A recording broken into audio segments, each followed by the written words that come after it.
On Tuesday, July 20th at 1 p.m. Pacific, we'll be hosting our very first Golden Shadow YouTube live stream where we will answer your questions and discuss Jungian typology.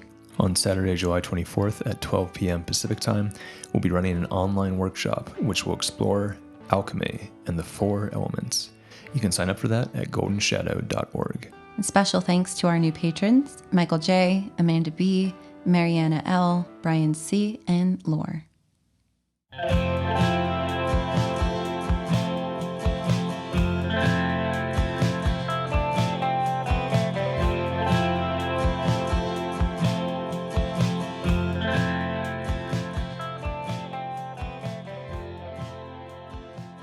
Welcome to the Golden Shadow.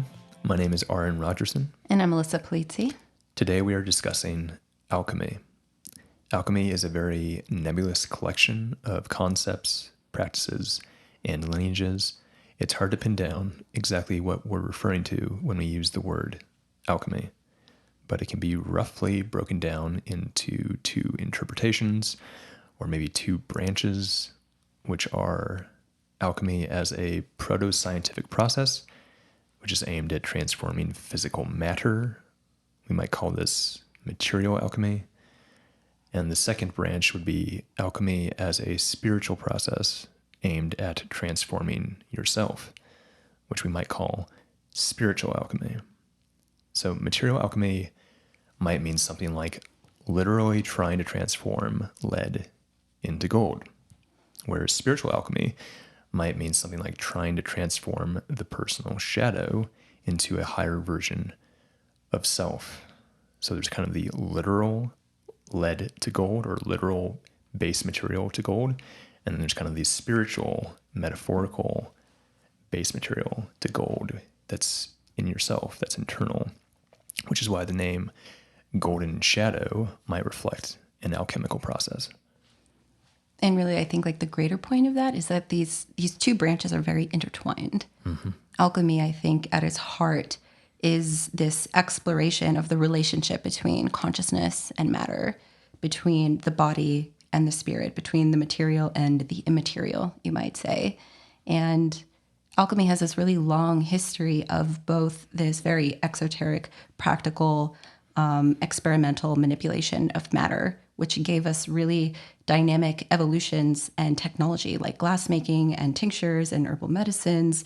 And yes, some of that was maybe so out there in its thought pattern, like actually being able to transmute a metal into a totally different one, that of course has proven to not necessarily be true. But it was the beginning point of us as a human species really trying to understand what is matter, what is reality, what are the structures and dynamics. But as we tried to figure out, as we stared into this void of the unknown of material reality, we project into it our own internal content. And so sort of woven into this development of the alchemical process was imagery and symbolism and archetypes. And that's why you see this really dynamic dance between material alchemy and spiritual alchemy. They really are complementary and intertwined. Right. So alchemy is a good window into the psyche of the past, or the consciousness of the past. Like, how did people actually perceive the world, 1,000 years ago? I mean, 10,000 years ago, it's really hard to imagine what it actually would have been like to be alive and to be conscious. And we sort of assume, we kind of project our own form of conscious, our own knowledge onto people from the past. Like post-enlightenment. Right. And we say, so what came first is sort of a materialistic scientific view of the world. That's a default. Humans just have that, right? Yeah. And then came all this weird superstition and religion, right? That just seems so ridiculous in our modern age, but it's actually backwards. Yeah. So what came first is the phenomenological perspective, the subjective perspective of reality, the religious perspective, the notion that reality is what you see and feel and hear and what you are projecting, which has all this metaphorical, symbolic content to it. And scientific materialism, this notion that, actually the world is just made up of stuff. It's material. Everything's just objects. And a lot of what we see or feel or hear is actually false. A lot of our subjectivity is actually false. What's real is sort of this quote unquote objective world, and that's what science tells us. And so people think about it backwards, and alchemy is a good window into this, because when early on in our history, when we're trying to make sense of what the world is, we're trying to form a kind of cosmology, what comes first is this strange metaphorical, mythological interpretation, because that's actually our phenomenology. That's actually what we see as being real. That's our reality, is a subjective reality. The objective notion comes later, way later, with the Enlightenment, with science. And so alchemy is showing this kind of strange intertwining of that. Yeah. People are starting to play with this idea of science, of chemistry. They're getting this notion of being able to transform the world by doing these chemical processes, essentially. And the notion of materialism is starting to form at some point in the Middle Ages, essentially. Well, before that, way before that. But still, science is kind of becoming science in the Middle Ages. Yeah. And so that's how we need to understand alchemy, is that there's a blending of this notion of materialism and science and the ability to perform operations, do experiments that produce these interesting results. That's still intertwined with our phenomenology, our subjectivity, and our sort of projection onto the world as a place of myth and meaning and symbol. Yeah. I think it's helpful to look at some of the origin points with alchemy, which in and of itself is quite difficult, just because there isn't a lot of sort of historical, sort of source material that we can really trace back to say, like, here is the source of alchemy. It kind of crops up in a few different places, like Asia and India and the Mediterranean in somewhat similar times. But the particular branch of Western alchemy, which comes from more Greco-Roman Egypt culture, I think really shows this blending in a really kind of powerful and beautiful way, because we see this a lot of pre-Socratic Greek philosophy, which was really trying to explore the nature of matter, concepts of energy, what are the elemental dynamics. Right, you have natural philosophers. Yes, exactly. Which are 1000 BC, 500 BC, something around there. They're actually kind of doing science. It's not science yet. And Aristotle is kind of like the founder of science in some sense, of kind of being like, what is stuff made out of? And that is starting to form during that time of ancient Greek philosophy. Yeah. And as that moves into Egypt, as we see the kind of empires expanding, we are met with a dynamic technology of Egyptian ritual, which is based a lot on religious beliefs centered around like life after death, practices that involve really highly sophisticated chemical technology, like embalming.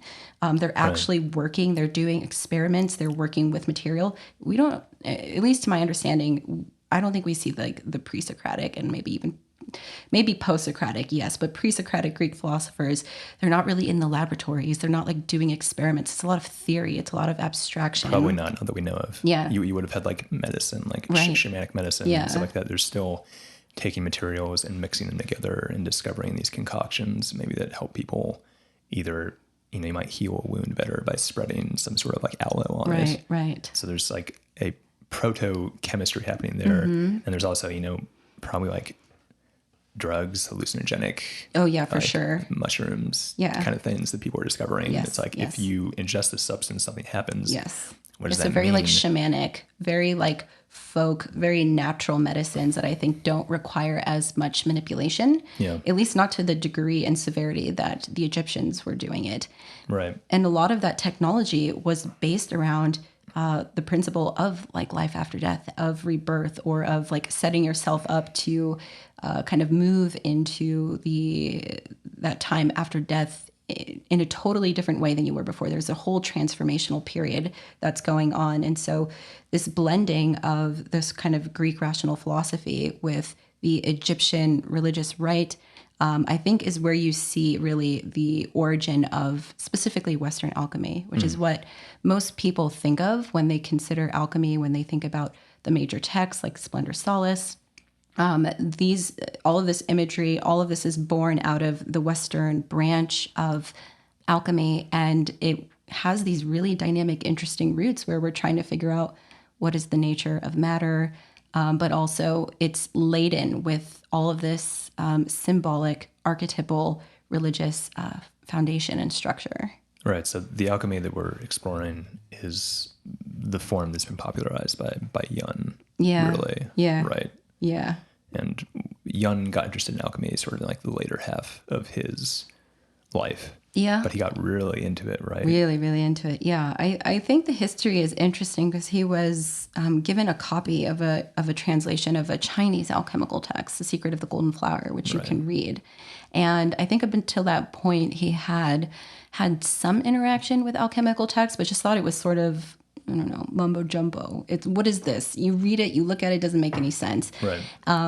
But through the translation, I think it finally struck him that what's actually happening here is that alchemical texts are laden and coded in symbolism. And it's not gibberish, but actually it's archetypal and woven into these different operations, and all of the ways in which you have to follow them to create something was actually a sort of analogy of the individuation process, that as an alchemist was trying to transmute some base metal into its higher property, they also were working on inner contents and transforming that as well. So it's this, I think it created this incredible opportunity for him to not only sort of create a line of connection between his own analytical psychology theories, but to show that kind of there's this impulse within the human psyche to both create in the outer world, but at the same time to sort of individuate within. And that's what a lot of these texts show. You start looking at them, you read them symbolically, you even read them as if they're a dream. And what you see is that development of psyche, the striving towards wholeness, that gold that you're trying to get to, the philosopher's stone, is actually like the Jungian self, or that striving towards wholeness. And I think that that really caught him in a powerful way, that he basically spent the last few decades of his life writing, researching, studying alchemy. So what he was noticing, right, is that some of the dream imagery, the symbols that were coming up in his practice, the things that he was exploring with his clients, the same symbols, the same images he was finding in the alchemical text or in alchemical images, right? And he sort of sought connection of like, okay, well, why are the dream images appearing here the same as what these alchemists are coming up with? And Yun, being the kind of mind that he is, he sees these creations, these things that emerge from the past, all these stories, this mythology, these religious ideas, these deities from the past. He sees them and he doesn't dismiss them. Right. He doesn't just say, okay, well, that they're just, it's superstition. These people are just ignorant. And that's why they had this idea of like a god of the harvest. It's like, it's because it's just superstition. Like Yun doesn't do that, right? That's like the natural approach that a lot of modern thinkers have, is because they do have this strong understanding of scientific materialism. Is that all that's real is matter, right? And so if you believe in God, you're just stupid, you're just ignorant. But Yun doesn't see that, right? Yun is like, okay, but why? Why is this cropping up universally? Every culture is developing something like this. Every culture has a mythology, and these mythologies have universal themes. And these religions develop, and they have universal themes in the religion. These images develop.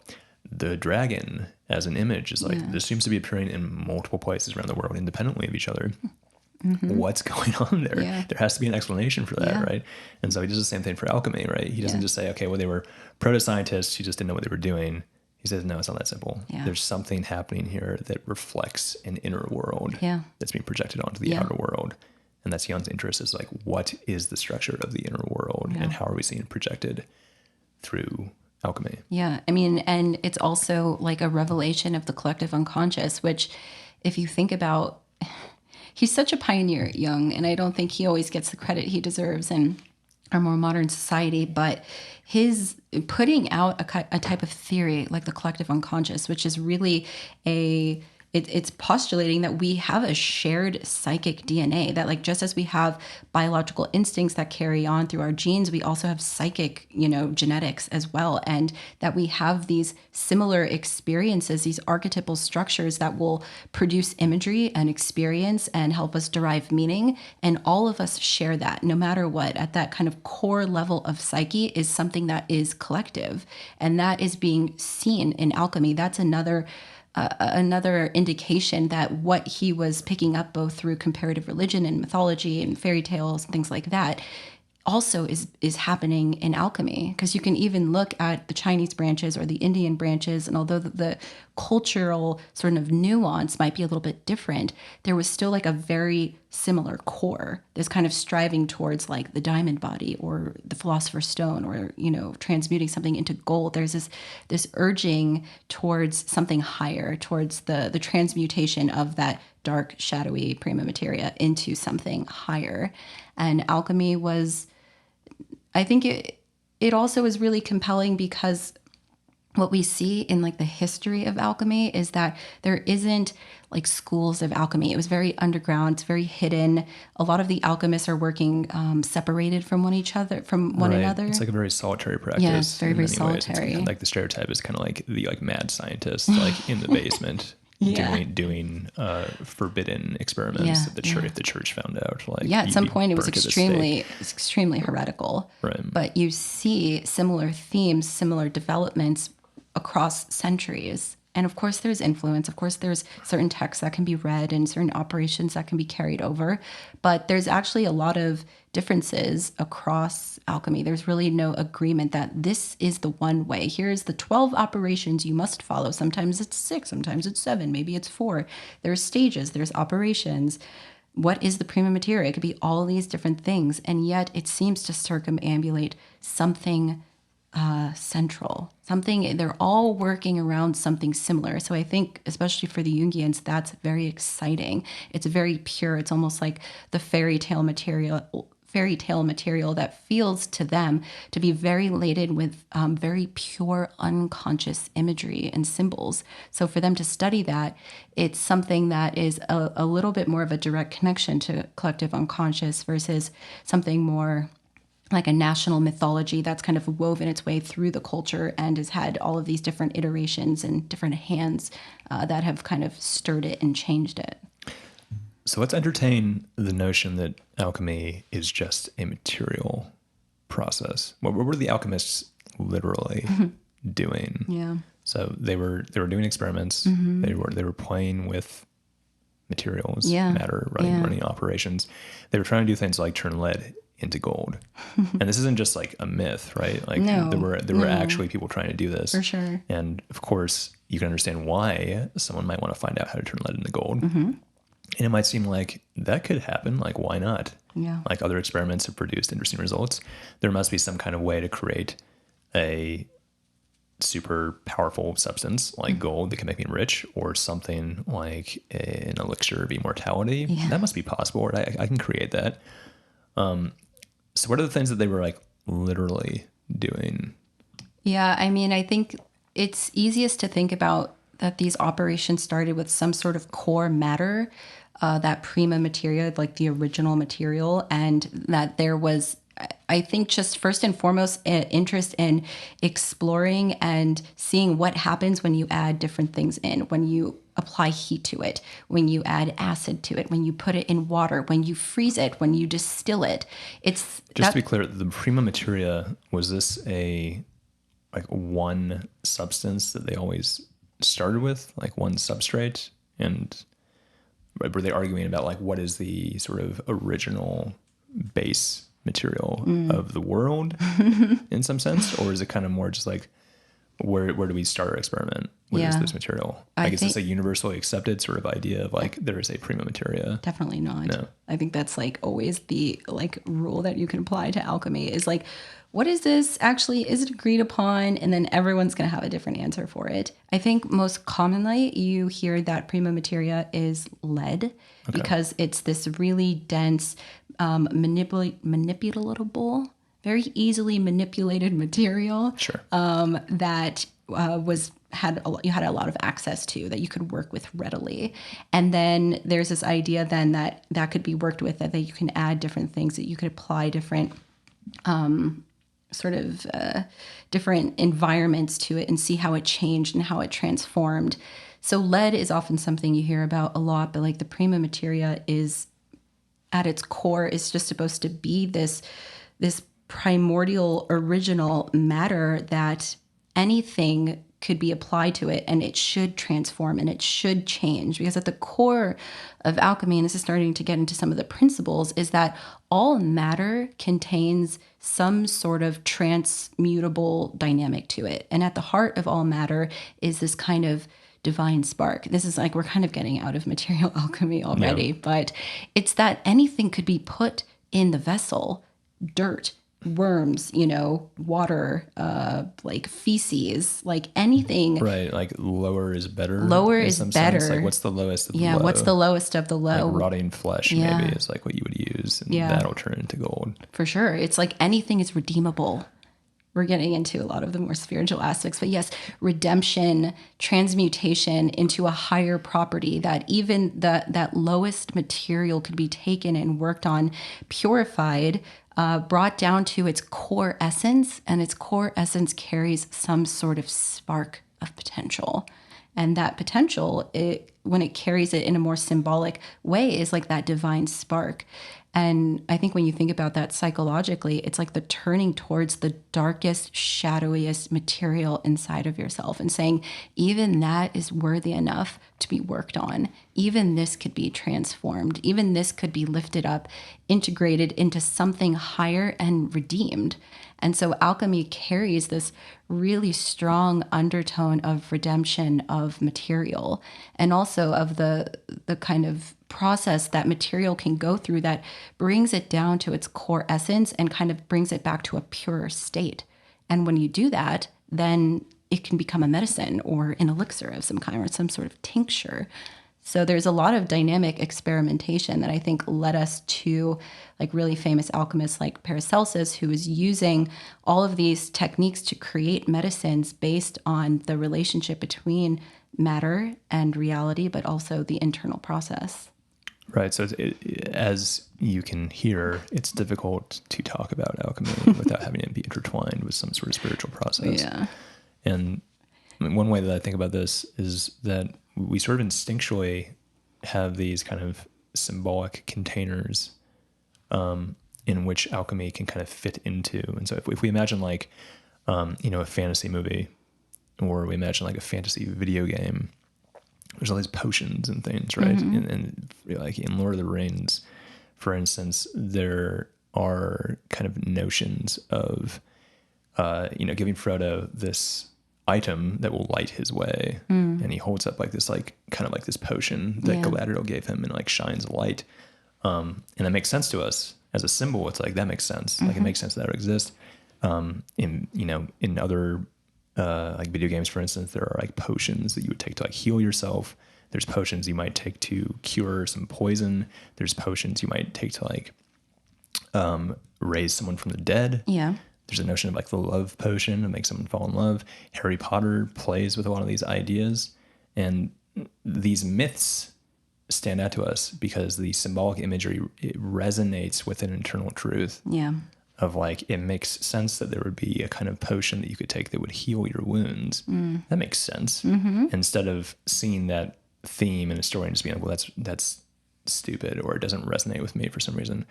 And so if we can understand this stuff is being projected onto myth and it makes sense, well, why wouldn't you project it onto your own reality and have it make sense? Yeah. So the whole notion that, well, if you take a dark, shadowy material like lead, let's say, or maybe like human feces, if you want to get really intense about it, it makes sense that you would have a dark, shadowy material that could be redeemed into something that's like pure and magical. Yeah. And we would project that onto the external world and say, that makes sense, because that's an internal reflection. I feel that inside. It makes sense that it would happen on the outside. Turns out that like literally a lot of that stuff is not true. Yeah. And that, science, a lot of the things that we've discovered in science doesn't resonate with us at all. It's like, that makes no sense whatsoever. Like, what the hell? all these scientific discoveries, like for instance, like, it turns out that humans like evolved from squirrels, basically. Like once upon a time, like human ancestors were just squirrels running around. It's like, that doesn't make sense. No one's going to hear that and instinctually say, I always knew it. It's like, no, it's like the discoveries of science are truths that don't resonate with us. Yeah. The discovery that our planet is round. It's like, what? That doesn't make sense. Yeah. It doesn't look round to me. Yeah. The discovery that we're floating in an empty vacuum. It's outer space. We're just a planet floating in an empty vacuum. Like, science tells us things, and we repeatedly just kind of go like, that doesn't make sense. Yeah. But you tell us a myth, you tell us a story that obviously isn't real, and we say, that makes sense. Yeah. And so we understand the alchemists are doing this. They are messing with science, but they are projecting what is intuitive onto these substances and saying what makes sense is sort of a redemptive process that turns darkness into light. Yeah. And it's like, well, why is that intuitive? Why is that something that resonates with me? It's like, because it reflects an internal truth. Yeah. That there's something dark within me that could be transmuted into light. Yeah. And there's potential for me to be redeemed. I project that onto a substance and say there's potential for that substance to be redeemed. And that those two processes, the external and the internal, are actually just interwoven. Yes. They are a process that's linked. And that's what the alchemists are doing. They're exploring this notion that the inner world and the outer world are related, and that what you change in the outer world reflects what you change in the inner world. Yeah, that gets us into the very important alchemical maxim, as above, so below, which is actually like a reduction. That which is above corresponds to that which is below, and that which is below corresponds to that which is above. This is one of the first initial lines in the Emerald Tablet, and which is an alchemical text. Yeah. So as we trace this line of Western alchemy, looking at the kind of Greek Egyptian influence, we see a lot of early alchemical texts attributed to figures, sometimes even like Isis, or in this case, Hermes Trismegistus, who may have been an actual individual who wrote this, the kind of text which supposedly contained really all of the direction and insights into alchemy. And that, of course, was like something that was passed down through Hermes or through Thoth. And when we think about Hermes as this mythological figure, which we should probably do an episode on Hermes, it'd be really interesting. Would love to. But Hermes was the messenger god. He moved between worlds. He's really one of the only gods of the pantheon who really interacted with humans, went up to Olympus, all the way down to Hades, and embodied that mercurial trickster element that could shapeshift and carried insights. And so connected through the kind of Hermes Thoth connection is like insights into science and magic and occult knowledge and all of these technologies. So alchemy is often considered like the Hermetic tradition, aka of Hermes or of Thoth, which would be the Egyptian equivalent. And through these teachings that we receive from the gods, from the heavens, it also affects us down on earth. So the knowledge of the gods can affect us on earth, or the movement of the planets has an influence on earth, or that which happens within me also happens outside of me, or as I manipulate matter, it also manipulates me. So the heavens and the cosmos, the above aspect, that kind of eternal, invisible realm is kind of like the cause of the below, right? Like God created earth in 7 days. It's like we didn't really just snap into existence. Often our mythologies trace our origin points from the heavens, but then there's this dynamic connection. There's this bridge, because earth and physical matter and mortal man's lives are dynamically connected to the immortal realm. So together they really make one thing. They're like the yin and the yang, or, just this dynamic pairing. They encompass the experiences that we have. So the alchemists, following this idea, is that if we work with a matter outside of ourselves, if we do these experiments, we are redeeming something in the material realm, but as a byproduct, maybe not even as the main focus, because often, especially in the Western tradition, the idea was to redeem like the deity or that spark of life that is within matter, to bring it back to its higher property. But that in and of itself is a metaphor for our internal processes.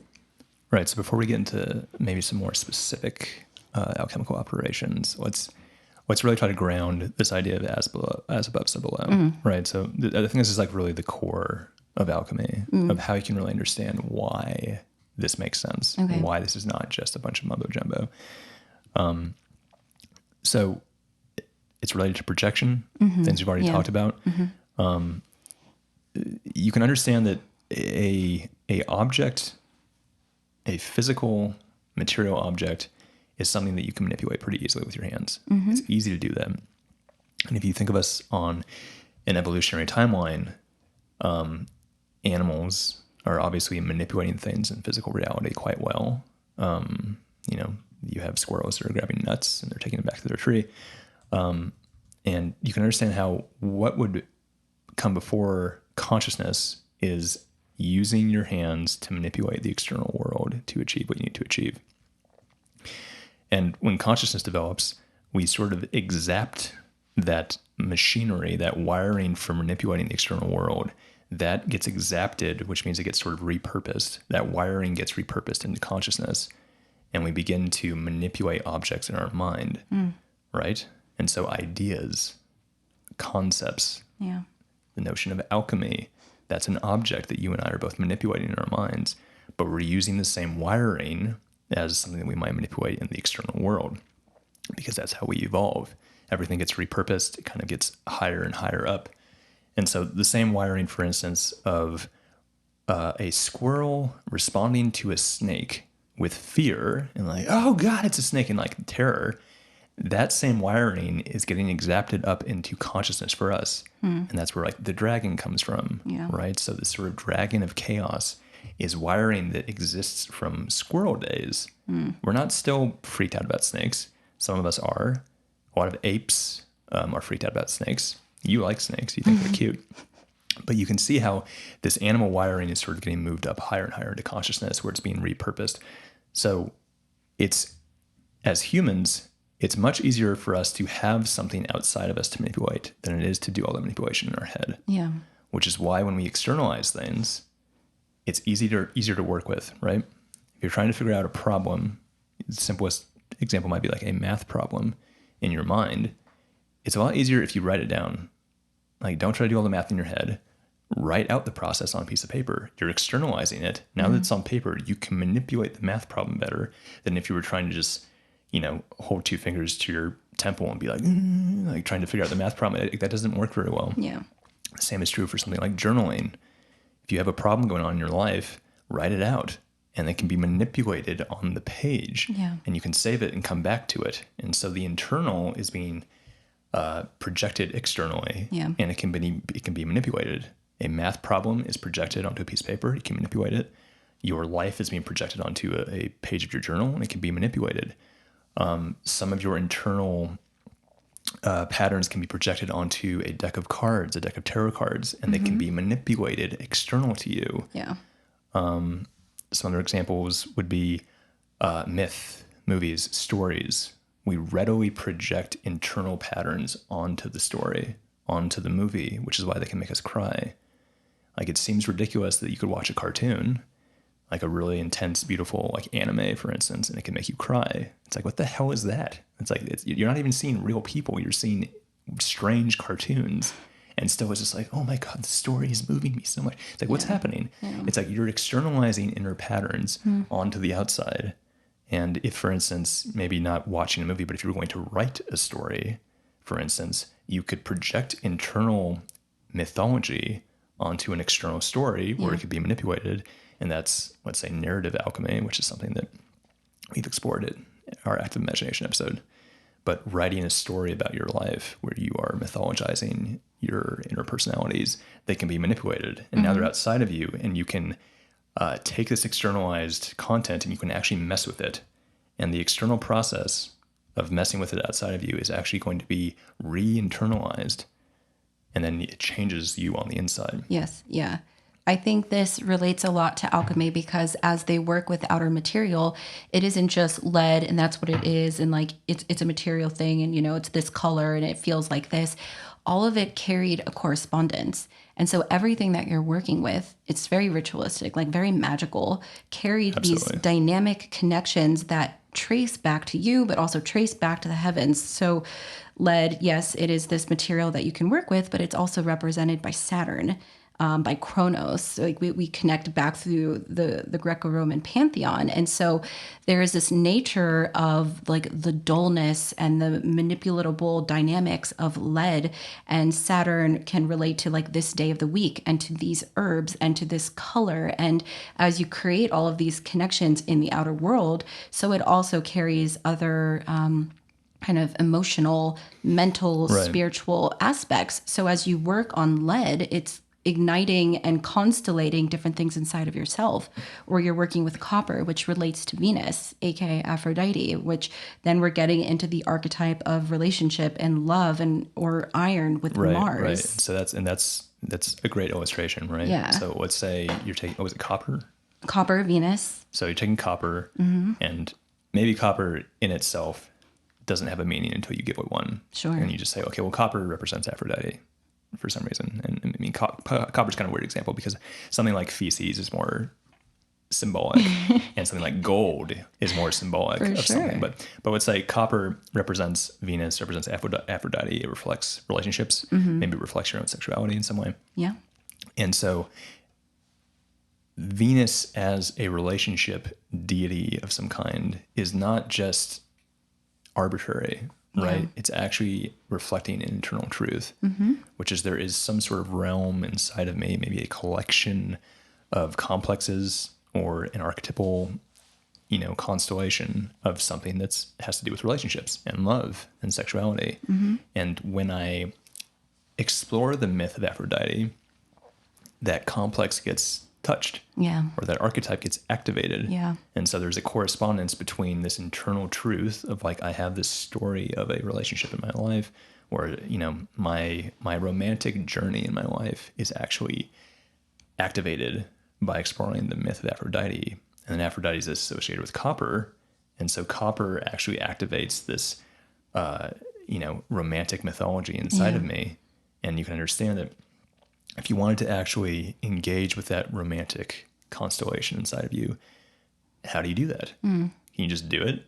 Like, okay, I'm doing it now. Like, just close my eyes, and like now I'm manipulating like this weird, deep wiring inside of me that has to do with my relationship from 10 years ago. It's like that doesn't make sense. But if you project it onto a story, suddenly you can kind of work with it, and that's why the story might bring it all up and make you cry in this way that can't happen any other way. Same could be true with copper. Let's say you project this romantic mythology onto the copper and you manipulate the copper, you are in some sense manipulating this romantic constellation inside of you. Yeah. Yeah. I think it's really akin to what we see in modern day as like kind of like neo-pagan magic ritual that people might actually worship a deity in some form, or they're doing, monthly rituals, which is going to be either on the full moon or the new moon. It's like, well, why do I do it on this day versus this day? Well, the new moon is like the beginning of a new cycle. There's darkness. Maybe we can tap in deeper to ourselves. And I'm going to kind of do some sort of ritual that's going to set me up for achieving this goal.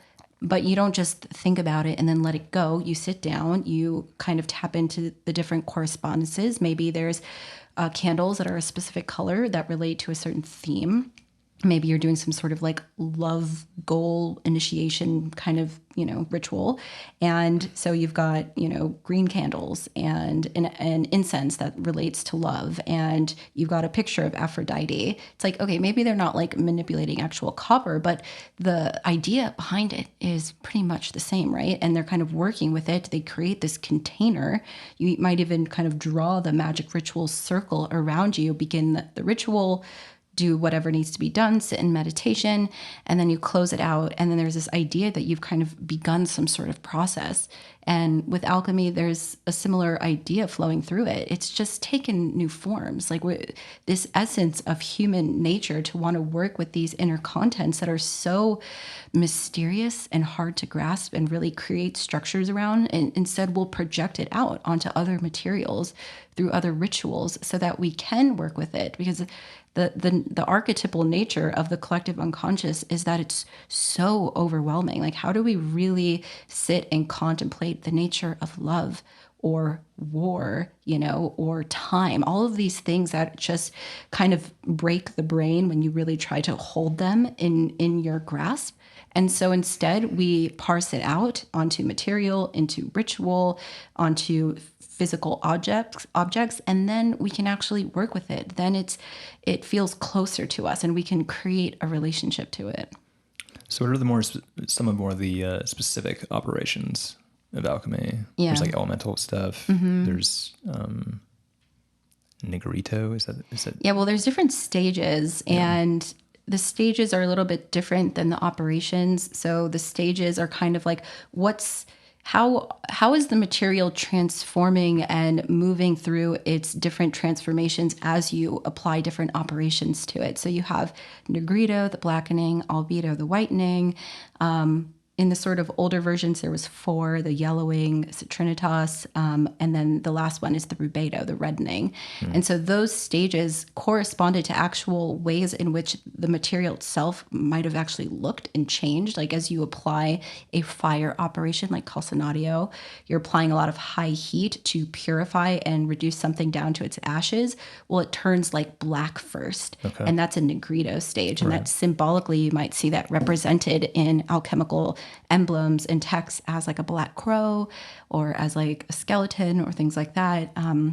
But as it reduces down, there starts to become like a whitening, like the albedo. Maybe the dark bubbling of that material being broken down through the purification of the fire suddenly turns into white ash. And now it's white, the whitening, the albedo. And then you might see that represented by like the queen, the white queen, or kind of moon imagery or silvery things. And so you have stages, and those represent different aspects that you take the material through, and the operations is like what you actually kind of chemistry derivatives, like what eventually became chemistry, that is, were the alchemical operations. So you have the fire operations, calcinadio, you're going to have like water operations, solutio, you have distillation, you're going to have things that are like way more amorphous, like the conjunctio, which is like sort of opposing forces that are coming back together. So you have things that relate very dynamically and in a grounded way, elementally, which is what we'll be going over in our workshop next week. But you can look at it as the like air element, sublimatio, the earth element, coagulatio. But then there's also these different operations like the putrefactio, when something is kind of breaking down and putrefying, or the mortificatio, which is like something's dying. This is all Latin. Yeah. So there's really no, from what my understanding at least, there's no one way, no one list of operations, or even the stages can change, but there is a thread through them all. But you will see certain alchemists saying like, here are the 12 operations, or here are the 7, etc., etc. But you tend to see those type of like elemental operations, and then other ones that are a little bit more kind of amorphous, a little bit more kind of abstract, you might say. Right. And if you approach these operations from a strictly scientific perspective, they kind of don't really make much sense. Some of them do. It depends. Well, they're clearly related. Yeah. Right. Yeah. But like the process of distillation, it's like something that we've taken and worked with and has actually moved into like the scientific paradigm. For sure. But then when you think about the symbolic meaning behind those processes. That's what I'm getting at. Yeah. It's like you have to like approach this with the notion of like, okay, this is not just science. There's actually sort of a symbolic process happening here. Yeah. And for instance, the blackening, right? You're saying that there actually is a scientific material process where you might actually burn something and make it blacken. And that might be the first step in your your laboratory experiment or your operation to create whatever you want to create. But the blackening itself is also symbolic. Yeah, And that's like the grip of the shadow. That's like the Right. first moment that like the unconscious grabs you and you are in like the dark night of the soul. Like you are pulled under, you are faced with the shadow, and it's extremely overwhelming. It's the return to this confusing, melancholy place. And so within this process of trying to kind of drive off impurities from some sort of prima materia, and you see it blacken, you also then see a symbolic translation of the process of the encounter with the shadow, the negrito. And then the whitening is a next step. It's like the dawn breaking on like the horizon is, I think, a nice way to think about it. And that's like as you move through the darkness and you face it, or certain things are going on, you gain realizations, or you start to understand, or you're starting to do some sort of process, or maybe you're just reduced down so low that there's nowhere else to go but up. And that is a kind of a sort of rebirth, like an early kind of lesser rebirth in a way. And things, it's like the light starts to shine on the horizon. It's very much like a, think of like the 10 of Swords in the Rider-Waite card. It's like the dawn after the dark night. And that's like the whitening, like life is starting to come back into that feeling of death, which I think when a lot of us go through a period of deep and dark depression, you feel lifeless, you feel detached. Yet at a certain point, life starts to return. And then there's like a new potential. And you move into a final stage, the rubido, the reddening. That's like kind of where we equate like the Philosopher's Stone with, or really like the end of the work. And that's like the sun at its like, it's really rising now. It's like the pure redness of the power and energy of the sun, which might be symbolically shown as like a phoenix, like rising from the ashes, or like the Philosopher's Stone is this kind of like red textured, it's not even necessarily like a stone per se, but it's going to carry that color, the red, for whatever reason. And that relates more to like a full cycle of actually coming through that dark process and being in a place where true shadow material has like risen from the dead and kind of turned into something that's more life-giving and life-sustaining. Like when you reclaim the shadow, what's the gold inside of it? Now you have renewed energy, you have renewed life force, and that's the Philosopher's Stone. Right. So we're seeing these patterns. So again, this is a sort of a phenomenological pattern. It's a sort of self-inquiry pattern, a inner transformation, inner journey pattern that we're seeing projected on to alchemy. And you can see similar patterns in myth. Hero's journey is about going into the shadow, re-emerging in like a higher order. There is kind of a transmutation of self that happens in the hero's journey. In tarot, you probably have a better idea of what this should be, but like for instance, like the movement from death to whatever the next one is. And temperance, and there's like the star, and then the moon and the sun. Yeah. Like death, star, moon, sun especially, it kind of reflects almost like this sort of like the blackening, being in shadow in some sense, and then emerging out the other side. Maybe the reddening like is the sun. The point is like you shouldn't pretend as if these are all going to match up, because they won't. Yeah. Because the psyche is more complex than that and nuanced. But the idea is that all these, the myth, the tarot, the alchemy, you can all think of these as sort of a substrate on which we project inner material and then can manipulate it. And it's not to say that it's obvious what these things represent. It's not obvious what they represent, but they're circumambulating kind of the same thing in some way. And that's the way that alchemy should really be understood. Is yes, you can understand historically, and there are definitely historians of alchemy who have studied it as a literal material practice, and they might just dismiss anything else. But even though we can accept that as being true, we also understand that there is something more happening, where there is myth being projected onto alchemy, there is symbolism, there is the internal world being reflected onto the outer world. Yeah. And if we do that, we can sort of begin to understand how alchemy might be something we can do in our own lives, right? And that's not to say that maybe you necessarily should set up a laboratory and literally start trying to perform these experiments, though you could if you have the space. Yeah, some people do. And they do, and I'm sure there's a whole world of actually interpreting alchemy as a spiritual process, but also setting up a laboratory and kind of going over the different operations, like the blackening. I don't know how you might do like the Prima Materia. I guess you'd have to come up with your own idea of what that was. Yeah. But the whole idea is that the alchemy as something that we can use practically in our own lives is you can set up some sort of workspace, whatever that might mean to you. Maybe that's just your computer. Maybe you actually have a table full of items on it. Maybe you have a bunch of cards, or maybe you have some myths that you like working with, or maybe you have a personal myth that you're writing, which is something that I mess around with. But having some sort of substrate on which you can project inner material onto it, and this can happen very easily, very naturally with certain things. Like people very, very naturally project meaning onto mythology. That's what mythology is. You couldn't understand a story if you weren't projecting your own inner world onto it.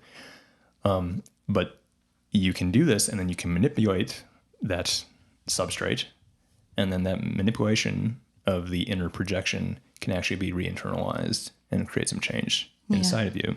Yeah. And for example, for me, the whole notion of narrative alchemy is I've been playing around with different sub-personalities, which are different like fantasy characters. And then I write stories about them, and I have them interact with each other or dialogue with one another, or I'll just try drawing them out. And I am projecting a sub-personality, maybe the banished inner child or the little boy, out onto a substrate, this story. And now I'm going to make that projected little boy, who's me, he's going to go on an adventure. And his adventure is he needs to save the world. And he goes and interacts with other sub-personalities. And the manipulation of the external thing, which is the story, which is a bunch of, words on a piece of paper, is actually making me emotional. It's actually tapping into some deep stuff that I don't know how to access otherwise. Alyssa has witnessed this, definitely, of me getting really emotional, like telling this story. So it's a kind of narrative alchemy. So there could be something kind of like that. You could use tarot cards. Yeah. What else could you use? What are some other ideas here? What do people actually do? Well, I think one way that I've tried to implement these, the sort of core and the heart of alchemy is to also consider throughout your not even just like your day, but throughout your week, throughout your life, how you can weave in this awareness of where you are in time and space, and who and what's going on within you, and how do you match those things up. Like if I want to do a monthly ritual where I sit down and I cook a meal, am I picking a certain day that might correspond to, as I said, like where the moon is, or that it's going to land on this certain time, because I'm doing like as above, so below. I am connecting to something outside of myself that corresponds within. So maybe I match up that like every new moon, I want to cook this meal that I cook from hand. And as I do that, it's like, well, what am I cooking? Why am I sitting down to do this? What intention am I bringing? And maybe you choose certain recipes, or you bake a certain thing that carries a certain meaning to you, or you give it a correspondence. And so you weave intention and this kind of like mindful awareness into the material that you're working with every day. And I think that's a really relatable and grounded way to actually do something like this, is like, because ritual goes into that episode is so important. It's like the embodied metaphor. It's the embodied myth. And so to be able to tap into those aspects, they need to be brought into your everyday life. So doing something like setting up that monthly ritual and weaving in those alchemical ideas into it, that I'm burning this kind of candle because it means this to me. I'm working with some sort of like I'm making a kombucha over the month. I'm actually transforming it. I'm fermenting it. I'm choosing, apple because that means something, or symbolically I wanted to do orange. And what does that mean? It's like you just look behind those veils of the concrete material into what these things could represent. And I think that is a way to begin accessing what alchemy is. Right. And so like is it calcinatio? Is it? Yeah, that's like the fire operation. Right. So, you could literally build a fire if you have the space for it. Yeah. And fire ritual. Could do a fire ritual. And, the fire ritual by itself, just having a fire already is like nice and spiritual. And that's honestly, I think it's a cool ritual to have, is making a fire every once in a while. But you could actually look up calcinatio. What is it about? What does it reflect? What's the internal pattern that's reflecting? What part of the spiritual alchemical process is it? Right. And you can kind of try to think about that as you have a fire. You can set up a space with the fire where maybe you do something like you burn something, maybe you burn some notes that you wrote. Yeah. Maybe you do some kind of prayer or chant or meditation while the fire is burning. Similarly, you could take a bath. You could get into like really cold water, and you could look up what's solutio. Water, solutio. What's that about? What's the alchemical notions here? Yeah, I could also see like swimming in like the ocean or in a big body of water. Absolutely, it's like if very you have access to it, for sure. Powerful solutio ritual. Yeah. I love these ideas, especially getting into the more like elemental aspects, because I think that gives us a little bit more concrete access to things. And that's really what we'll be doing in our workshop, is going over the elemental operations and like, how do we see these mythologically in pop culture and everyday themes? And how do we use it then as this vehicle of self-inquiry and development and transformation? Because you can do it on your own, but it's helpful to really get that insight into what it symbolically means. What's the kind of archetypal structure behind fire, behind air, behind earth? And how can we interact with that? How can we invite that in? It can be as simple as a fire ritual, but maybe it's like the cooking of something. I don't know, I keep going to cooking because I think that's like a big thing for me. But sure. Well, I mean, it's a great example. I mean, cooking is definitely readily available to pretty much anyone listening to this, I'm assuming. And you can definitely approach it like an alchemical process. Absolutely. And you can eat it afterwards.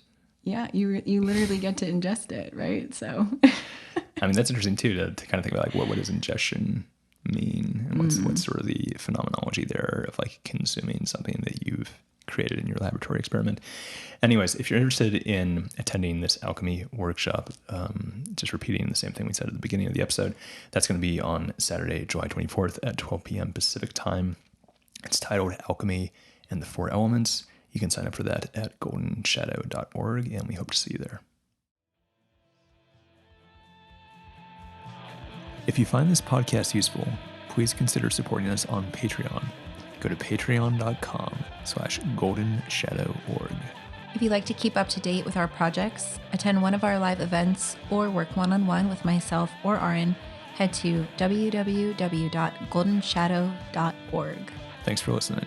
See you later.